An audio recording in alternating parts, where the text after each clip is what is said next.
This episode of Finding Common Ground is brought to you in part by BMO Harris Bank. I'm Dana Davenport, and welcome to Finding Common Ground, a show on Naperville Community Television focused on important current events and how they impact our diverse population. We are many voices of one community, often with strong opinions on every side of an issue. And I'm Rebecca Malaki-Meslin. Since March 2020, when schools closed for in-person learning, parents, educators, and school administrators have been scrambling to respond to the pandemic. They were forced to make massive changes to learning platforms, curriculum and instruction, and safety protocols in response to Governor Pritzker's plan and county-wide recommendations. The response from public and private schools have been different, ranging from fully in-person to fully remote, leaving us all to ask, what is best for children, and what is safest for children and teachers? Here, through courageous conversation, in the interest of discovering collaborative solutions, we hope to find our common ground. Joining us today are Dan Bridges, Superintendent of Naperville School District 203, Dr. Adrian Talley, Superintendent of Indian Prairie School District 204, and Mavis DeMar, Principal of St. Raphael Catholic School. Thank you all so much for joining us. This is such an important topic that so many people are interested in. District 203 and District 204 have recently launched their hybrid learning platforms. How have those been received so far? Right now in 204, we're very happy about what's happening. Let me give you an example or two. We actually started our hybrid program in 8 schools back in October, but now we are starting across all of our schools. We phased in with grades pre-K to 2, and then we expanded to grades 3 through 5 at the elementary level. We did phasing in as well at the middle and high school level. And what we've been very fortunate about is the children and the students are all very energized, excited about what's happening. It has been a great opportunity. Even though children are wearing masks, staff are wearing masks, you can see their smiles underneath the mask. Everyone is very pleased. It has gone very smoothly from beginning until now as we enter our 3rd week of our program. And very similar to Adrian and District 204, Naperville 203, there's really a buzz of quite a bit of excitement right now that we are transitioning into our hybrid model. I think it's an interesting thing, important thing to point out. Both true for both 203 and 204. We've had groups of students in school from the beginning of the school year. Most of our schools, minus some short adaptive pauses in the late fall where things slow down a little bit. But there is a new level of excitement now for our kids who have a regular schedule, a routine schedule, to be able to be in a classroom, more of them in there, be able to interact with their faculty, their teachers, and within the school. So a buzz of tremendous positive energy, I think, is what we feel throughout the schools. A tremendous amount of credit goes to our educators for the work that they've done to kind of prepare for this. Going all the way back to March 13th, we've asked them to do things that they've never been asked to do before, nor had they ever been prepared to do. In the amount of time that they've invested into the work to do the amazing things that they do in the classrooms is great. And our students, the patience that they have shown, the resiliency that they have shown, and again, the positive energy that they've brought, really inspired us to want to get them back into a classroom. And ultimately, I really need to thank our parents in the community. They've been our partners all along. Now, I know that the models that we've had in place have not been exactly what every parent wants. And that's hard to do on a lot of topics, but we've worked hard to try to get to this point and are looking forward to continuing to move forward. But, back to how are things going? We're going. I couldn't ask them to go any better. We have to provide tremendous grace for our staff as they learn teaching in this new platform with new tools and technology. But overall, really, it's just such a positive vibe, and we're feeling really good about where we're at. We know that parents were given a choice to stay remote or to opt in for the hybrid learning model. What percentage of families chose to stay remote, and what were some of the reasons that they gave you for making that choice? So about 72% of our families across the district opted for in-person for the hybrid model. about 28% then that chose to remain home. And that's consistent mostly across the district. Some variances up and down. Overall, I think really just concerned about the virus and about this pandemic and uncertainty and just really kind of feeling that the safest place for these individuals is at home. They may have some form of a pre-existing health condition that makes them more vulnerable to the virus. So I think it's just really, it's a kind of a case by case. There's really not one answer, when you look at it and when you kind of dig into it. But we're really pleased that we have as many kids as we do in our classrooms right now. For Indian Prairie, we have approximately 56% of our families are doing remote. 44% are in in-person learning.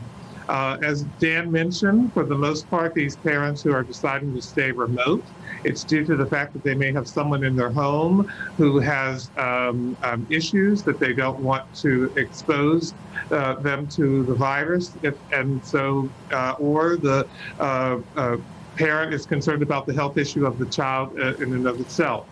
But what I think is also important is to think about the fact that we now are doing both in-person learning and remote learning. This bifurcated platforms are being used. And so we want to make sure that we're providing a robust program for both those who are coming in and those who are staying at home. St. Raphael's, much to the credit of our teachers and the Diocese of Joliet, has very proudly been face-to-face since August 19th. We put protocols and guidelines in place. Everyone, just like 203 and 204, worked very hard to get those protocols and guidelines ready, typed up, ready to go out to families.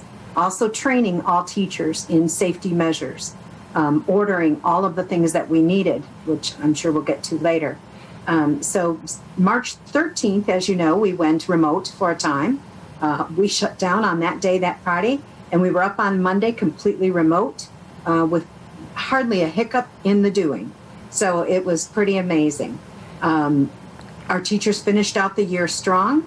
We worked very hard to provide students with every kind of student event that we could possibly pull off with COVID, knowing that our kids were dealing with masks for the first time and doing the 6-foot distancing. All of these were new learned behaviors for all of our kids. But as we look at them now and see how great they're doing and how much they're growing and learning, the masks are secondary. They don't even notice they have them on. They're going through their day, learning and being challenged. It's really been amazing to watch how the children grow. How are private schools able to conduct the in-person learning and the public school districts were not able to come back as soon as you were? Well, I think it's really important to remember you are comparing apples to oranges. They're very different. I'm a very small school. I have 1 of every grade level. If I had 5 of every grade level, I would be in the same way that 203 and 204 are. So we can't really compare the two, being honest with you. Our kids are doing fine. You would have to put in so many different protocols, and you would have to do the hybrid model if I had more classrooms. But that's the joy of being small. Sometimes we complain about it, and sometimes it's a complete joy. Yeah, and Dana, if I can, Mavis makes a tremendous point, I think. When you look across the county and you look across the state, not just private school to public school, but even public school to public school, size of district, Yep. class size, available facilities, classroom structure and arrangement, really are a lot of factors that play into when districts are able to come back. Let's compare 203 and 204 for just a second in what Adrian said earlier. They have less than 50% of their kids who have opted for in-person right now. That's really going to give them a little bit more flexibility than what we have in terms of classroom space, because we're at 72%, right? And so it's really hard to look at, say, and ask that question, why is this district or why is this private school in, but you're not? Because our conditions, our situations, and what's available to us are just so different. Every superintendent, every private school leader has to make decisions based on what's best for their circumstance. And I trust that I know that I've done that. It's not always been the popular decisions, but I certainly have looked at all of those factors in making my decisions. I'll just add as well, I think it's from a surface level, people will say, well, they're the same districts or they're in the same area. So therefore, it is the same process. But as Dan mentioned, it is not. It is very different from district to district. We are all, and I believe all three of us here would say, we want all the children in. We all want them in. Yes. None of Been us our goal from day one. None of us are trying to prevent them from coming in. So I think that's what we want to keep people aware of.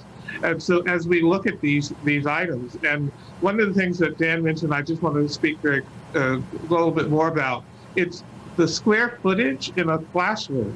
Every building is very different as we look at them, and class sizes are very different. Indian Prairie, we have large class sizes compared to other districts, but we also have smaller rooms in square footage. That adds to the complexity of the situation. These are not excuses. These are the reality of the situation. Right, and with two schools in our district built in 1928, certainly, although just 10 years off of the last pandemic, they couldn't have imagined a scenario like this where we're putting between 25 and 30 kids in a classroom built almost 100 years ago. We are currently using every amount of available space that we can hold classes in, using aides and teachers to divide groups, and it is not an easy task. You have to be very, very organized to pull it off. We know that so many protocols regarding safety had to be put in place at all of your schools. And one of the questions I think that's out there is, how are these decisions made with information coming at you quick and changing rapidly, both from the statewide level as well as countywide? Some people are looking at CDC, some people are looking at health departments, some people are looking at all of those things. So talk to us a little bit about that decision-making process, the org structure of your schools, and how and who is helping to make those decisions about what safety protocols needed to be in place to reopen. I'm going to jump on that one, guys, if you don't mind. For us, the diocese got together and they put in our original guidelines, and then each building had to create their own off of that. So some very basic rules were in place, but it was, ordering the 6-foot distancing thing. And then you have to remember that you have to have the manpower to get everything labeled in those buildings. So, you're talking summer with smaller staff, right? And all of a sudden you have to get this big building ready to go. Bathrooms labeled, stairways labeled with 6-foot distancing. I'm trying to think what else. Even out in your flow zone, if you're dealing with elementary buildings, we have 6-foot distancing out there. We use cones and ordered cones, everything that you can possibly imagine, your face masks, your dividers for classrooms, for actual tables. Every kind of safety measure that you can imagine, plus the training. Now you have to bring staff in and get everyone trained on what they're expected to do. Also buying all of the supplies for that cleanliness, the spray bottles, the hand sanitizer, they go to mass, they automatically hand sanitize their hands before going into mass, out of mass, spraying, back in the room. Getting the stations, like if they're teaching for little ones, the stations that they have to have, kids can't be touching things first day Monday, then the second day Tuesday. If you're in all week, there's got to be 72 hours before they touch that item again. So it's a matter of having tubs, more tubs than you can possibly imagine. They have changed the way they teach. You can't be seated at a table. We used to call them kidney tables for guided reading groups, right? You can't be seated close at hand doing a reading group with those kids anymore. That's too close, right? So they're learning to teach small groups with kids way far apart, right? And they're going by kids and checking on children, but the time that you spend near any one student is very short. It's a check-in, make sure they're okay, keep moving, because we're always dealing with that 15 minutes of contact, right? So making that was not hard for teachers. Remember that our teachers are trained to give that one-on-one with kids, and that has been very difficult. And I'm sure for 203 and 204 too, because we're always talking differentiation, right? We're always talking, let's be really direct with these kids. And now they have to back up a little bit from the children. And that's hard for them because they're good at what they do. So here's the deal, to be perfectly honest with you, from a planning perspective and reacting to last minute guidance, last minute direction, it's what we do. You know, while the pandemic and what we're dealing with right now may be a new situation, but understanding logistics, understanding operations, being flexible, being nimble, changing course in a matter of moments is what we do every day. That's what good instruction is, right? It's responding to the needs and the conditions of the learning environment at the time. And so, you know, that's what we've all had to do. And I don't mean just 203. This is what our educators across the country and across the world are doing right now, is really responding to the rapid changing conditions, the rapidly changing guidance. Remember when the virus first was becoming prominent? Yep. I'm not sure masks going to do anything, so we shouldn't worry about those. And now we're up to 2 masks is what's recommended, right? And so the thing is that we learn as we go. And as we learn more and understand more, have more data, more information about whatever it is we have to make a decision about, we make those changes, we make those adaptations. So, you know, again, you know, and you're right, we have so many different agencies providing guidance and direction. Sometimes it's difficult. But really what it comes down to, there's not just one set of guidelines, there's not just one metric or just one thing that we look at. We really have to look at the whole. We have to look at so many different things and take all of those things into consideration. You know, and so for us, we've always been a district that thinks locally. Local decision making and having some local control. So we've really partnered mostly with the DuPage County Health Department, who's taking their guidance from the Illinois Department of Public Health and the CDC. We really rely on those public health experts to be our filter for us, to say, here's what we know, here's what exceptional practices are telling us right now, and here's what you should do. They've been great about kind of deferring decisions to us because, as we've already talked about, you know, there are 42 public school districts in DuPage County alone. From, you know, one school to Adrian's, you know, with almost 30,000 kids. So to suggest that every district can do the same thing is just crazy. But what we all have done is really responded to the changing conditions, learned our lessons, made adaptations and changes that we think are necessary to support our kids. And Adrian, can I ask you guys a question? Wouldn't you say that it's really super important to have the right leaders in the right seats? Well, Mavis, I was just about to say, I would assume all of us have people who have been very helpful to us as we're doing our work. Mm-hmm. So, for example, in Indian Prairie, I have a coordinating nurse, Linda Herwald, who has been outstanding in her ability to take the information that comes from the DuPage Health Department, from the Illinois State Department of Public Health, from the CDC, and create our protocols. But it's also the ordering of the materials that you mentioned, Mavis, and also thinking about how does it get out to all of the schools. It is a concerted effort of everyone to work together to understand the complexity of it all, to work with the principals who are there, are going to make sure that this is being carried out. At the school, at the classroom level, the teachers who have to make sure that this is being done, or also and also to collaborate with them on the rules and the procedures that we're going to have in each building. This is the work of many, not the work of one, because if it's one person doing it, you're going to fail. And I think we really have been able to share also information across districts. Dan and I are in meetings once a week, twice a week, and we share what other people are doing. We're not trying to do it alone because no need to reinvent the wheel.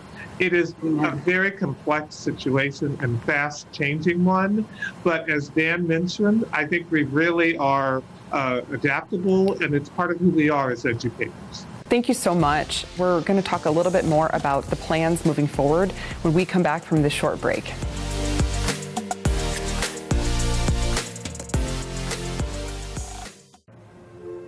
So, how's saving for the renovation going? All done. I will never understand how you do it. Easy. She saves with BMO Harris. We give you a cash reward for every month you save. So BMO will give me cash for saving money? You bet. Can the subject hold position 2, please? How's this? That's art. I make saving look good.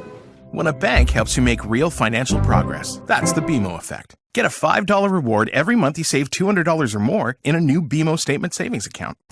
We tell everybody's stories big and small. Everybody's story matters to us, and it comes in a variety of shapes and sizes, and that's what makes it so special. We don't always need a big story. Sometimes we want a story that makes us laugh. Sometimes we want a story that we relate to. Sometimes we want to cry with that story. But more importantly, we want to hear the stories about our people in the community.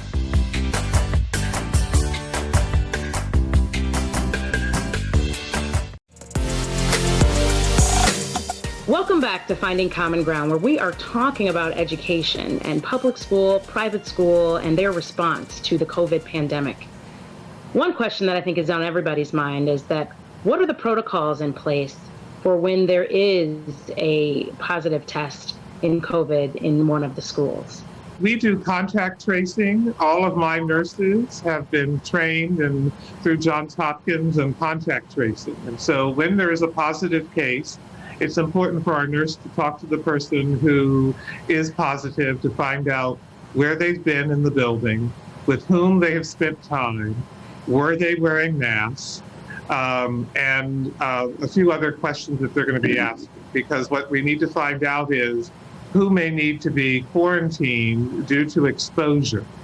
And as I believe Mavis said earlier, the question is about that 15 minutes of time and with people wearing masks. And so we go through those steps, trying to find out all the people who've been there. Then we also do the process of cleaning spaces after the person, wherever that person was in that building. And then the person is put out on leave, they go home, and then they go through a process of having tests to prove that they're negative and the ability to come back. But those are some of the things that we do. I'll let others speak. Yeah, I think, very similarly, a lot of the same here, just in terms of communication and messaging, to the community and to our families or to those potentially impacted. We have kind of 3 levels of communication. One is an all-school community message, Hey, we had a positive. And just kind of remember, monitor symptoms, do these things. And sometimes that's a frustrating message for a family to get because they want to know, was it my student? Was it in my student's classroom? Was it my student's teacher? Do I really need to be worried?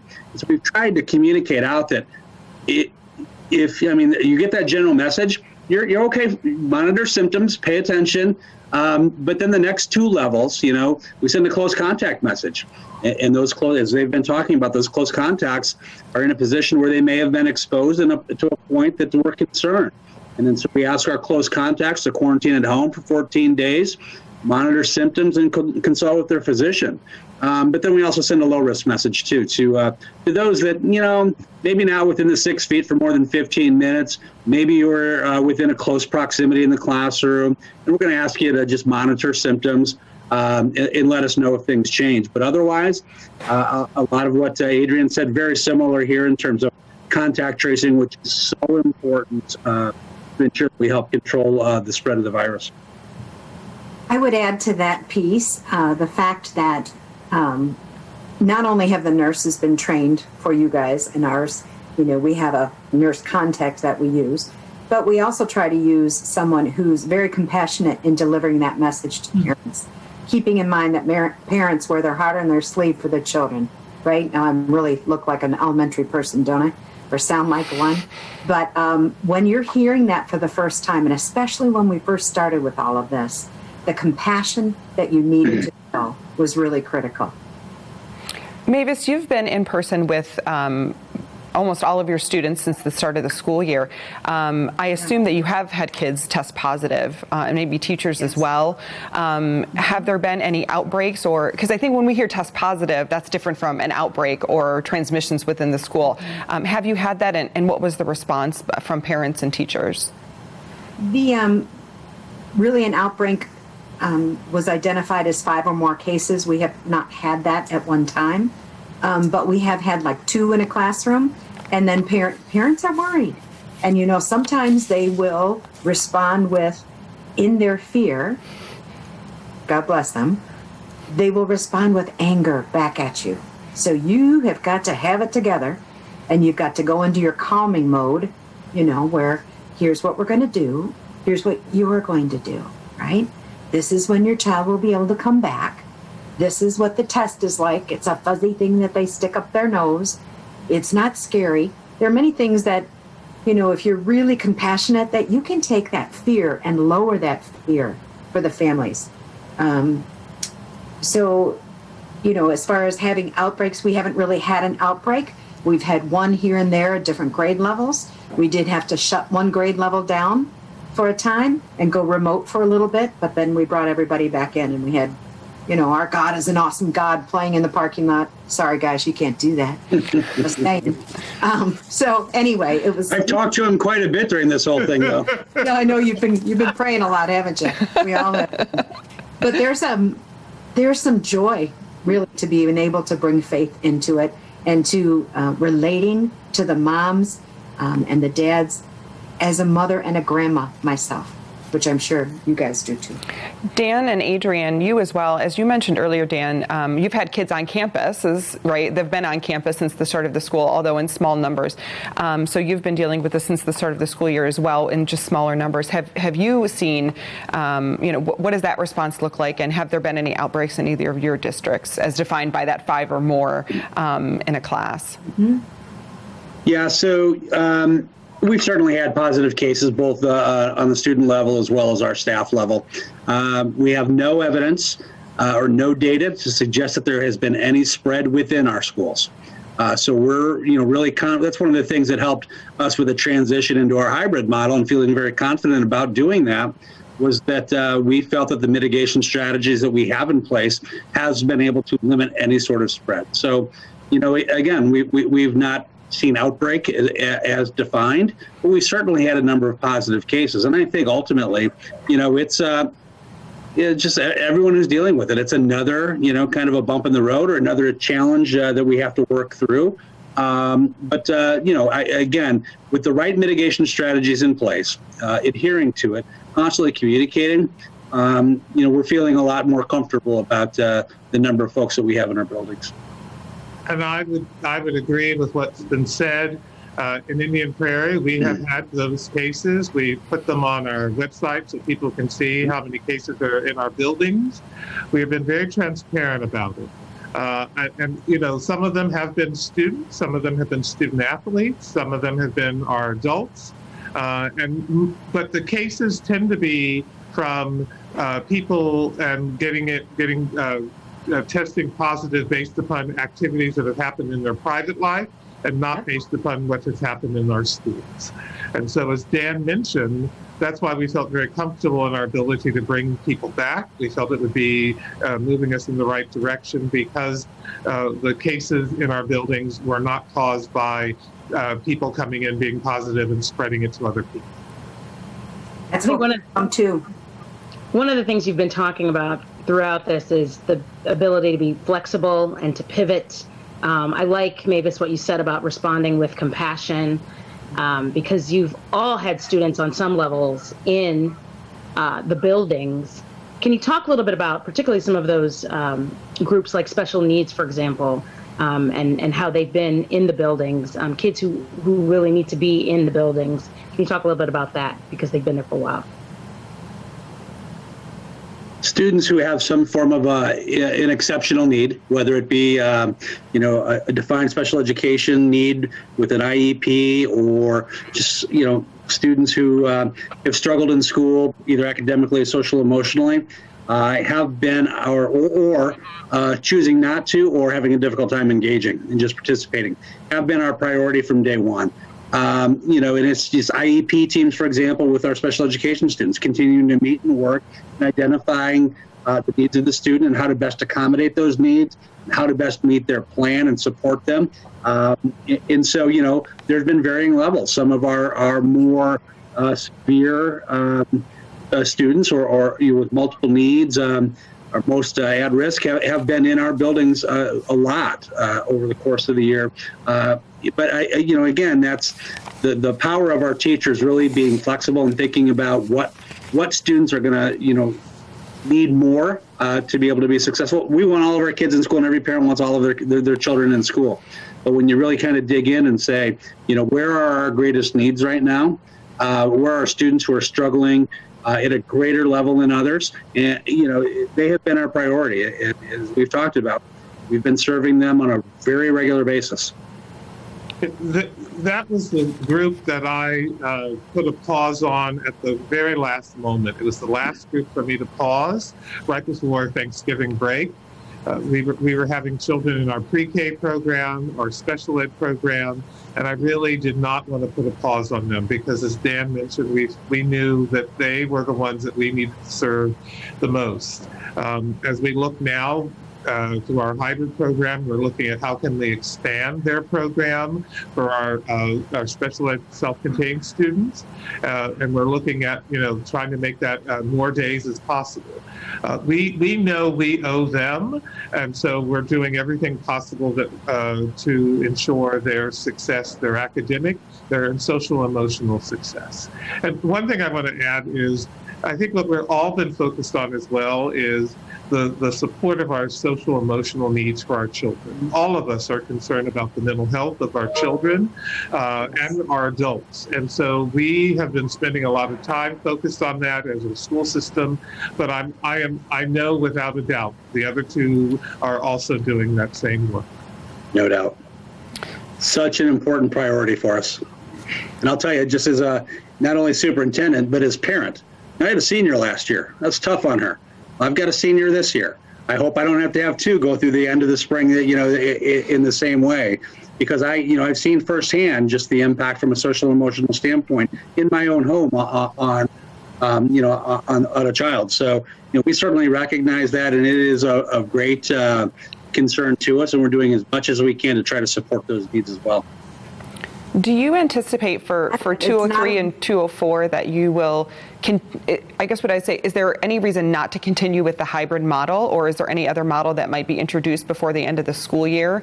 And for St. Raphael's, I would ask, is there any reason why you would deviate from the model that you've been using all year as we look towards the next few months till the end of the school year? So for us in 203, just based on guidance that we've been provided by the DuPage County Health Department and the Illinois Department of Public Health, unless there are some significant changes from that guidance and those recommendations, most particularly the 6 feet of social distance, even within a classroom, number of students allowed to be in a large space.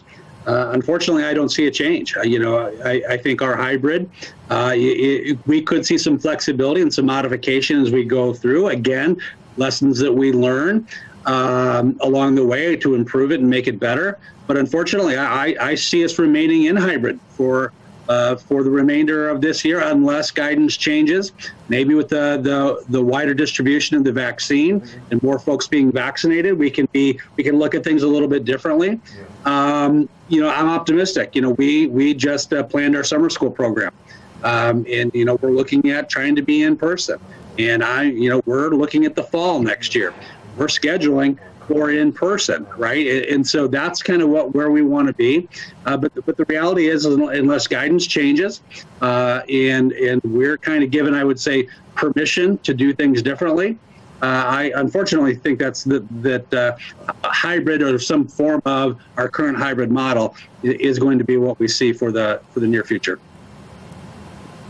I have to echo Dan, unfortunately. I know that's hard to do, Adrian. It's very hard, Dan, very hard. But no, I'm in agreement with you.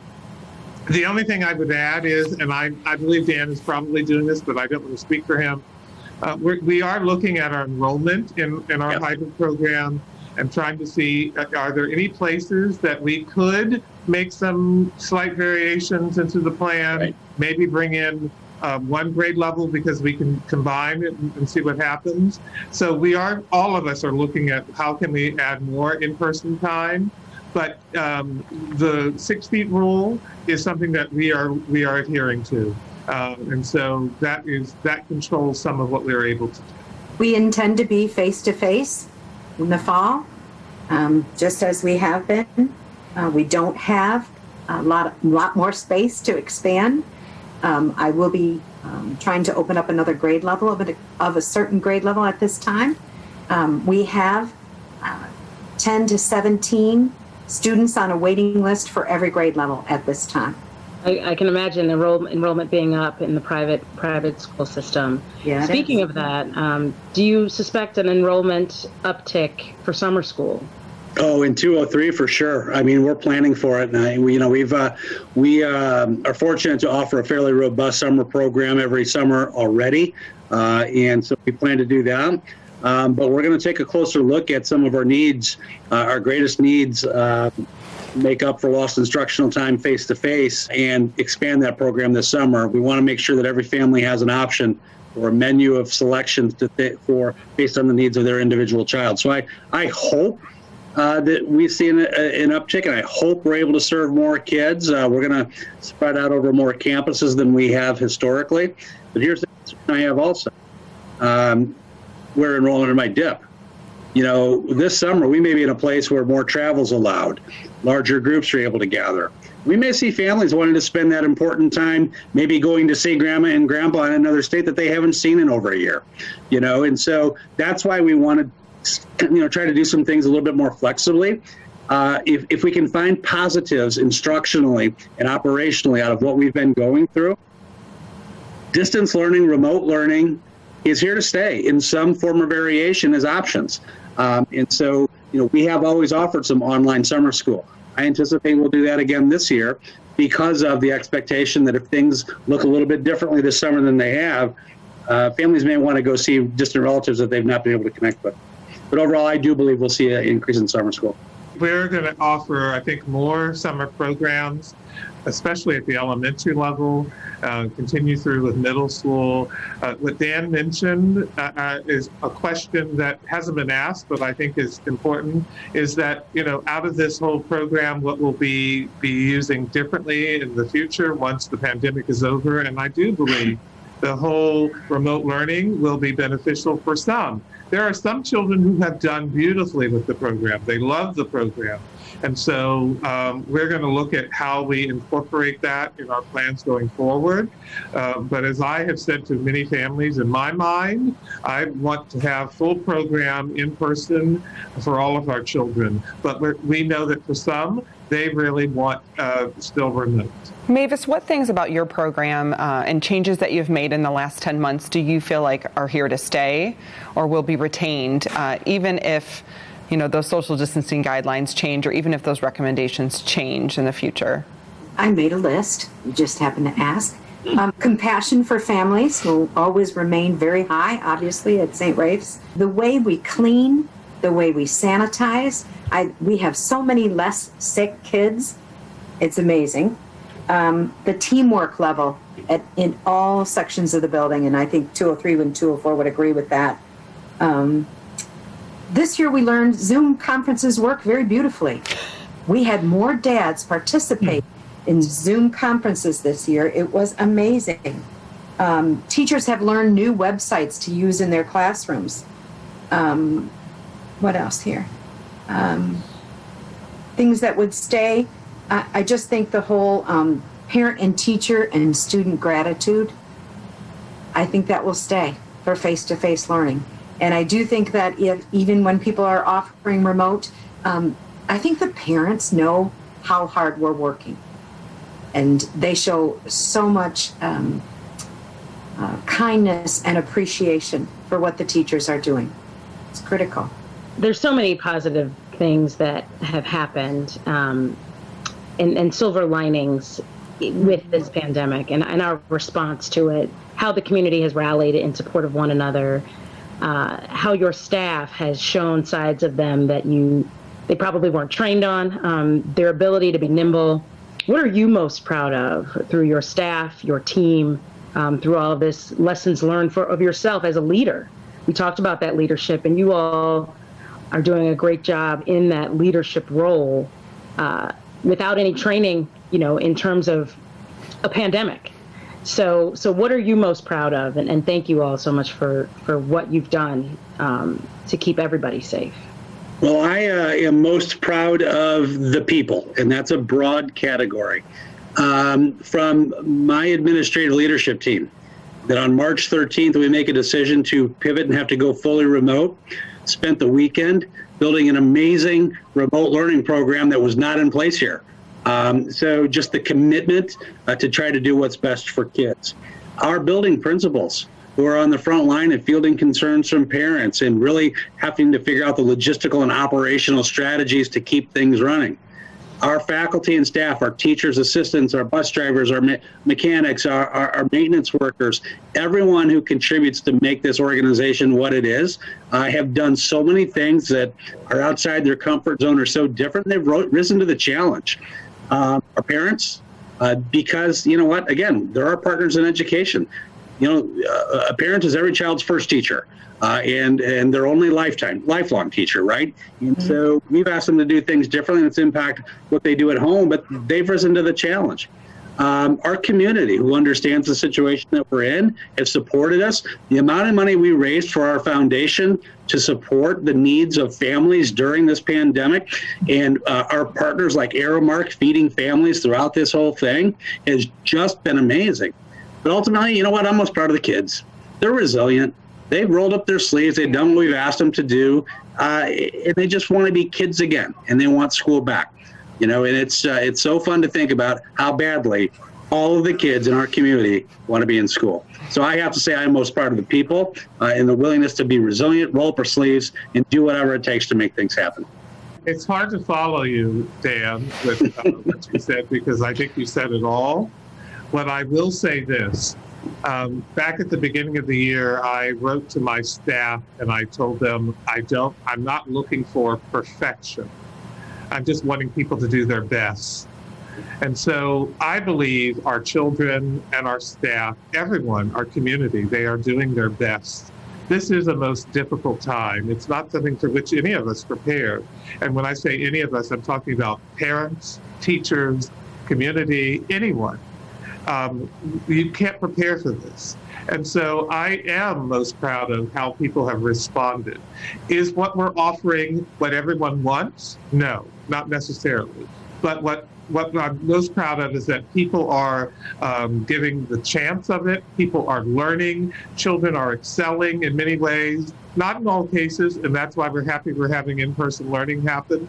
And we know that this is all different, but just the way people are responding has been tremendous, and that's what I'm most proud of. Yes, I'm most proud of the fact that if ever there was a time to develop joyful, committed leadership, this has been the time.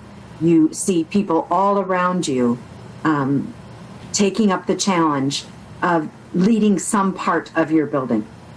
And the COVID team that I've worked with, have been amazing. We've been up sometimes till all hours of the night. We get a call late or we get a text late. What do we do, Mrs. DeMar? And I'm texting in the bed, texting my administrative assistant or my AP or whomever, and we're on it. It's a 24/7 job. Administration is a 24/7 job. You don't get much sleep, but the rewards are so immense. And to bring these leaders to the forefront and watch them grow has been just delightful. So I think that and the kids and the parents are just, everybody says, oh, COVID 2020 was so bad. So many good things came out of this year, and strong leadership and beautiful, resilient children and families and strong faith. We're all praying more than we've ever prayed, no matter where you are. It's a beautiful thing. It's such a joy to have you all here with us talking about this and sharing a little bit of the joyfulness that came out of 2020 in terms of your leadership, in terms of watching teachers grow and change and learn despite some really unexpected and frankly frustrating situations.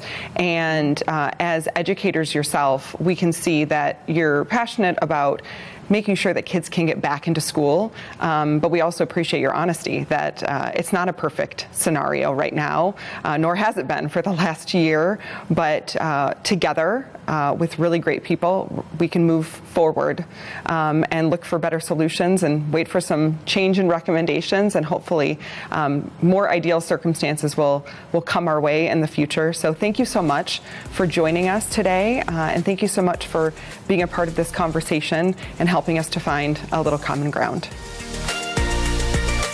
This episode of Finding Common Ground is brought to you in part by BMO Harris Bank.